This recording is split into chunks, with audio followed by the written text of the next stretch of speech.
nakakabwisit naman talaga. Puro na lang hugasan. Wala nang ginawa kundi puro hugasan. Araw-araw na lang. Hugas naman lagi gagawin. Diyos, ano ba nang gagawin sa hugasan na to?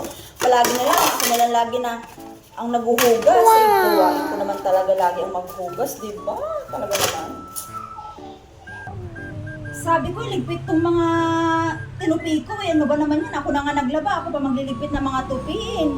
O ba naman talaga naman? Ay, grabe naman talaga. O, diba? Sabi ko nga, kung ang gagawa. O, diba? May mga papansin pa talaga. O, thank you so much sa pera. Palagi na lang ako naglilinis ng bahay. Nakakasawa ng palagi na naglilinis. Linis na naman. Tapos ang dumi-dumi naman. Diba? So, anong gagawin dyan? O, diba? O. Siyempre, sino ang gagawa niyo? Hindi ako lang naman, diba? Okay lang naman kahit maglinis ko ng maglinis araw-araw. Pero problema yun, hindi naman ako nagre-reklamo.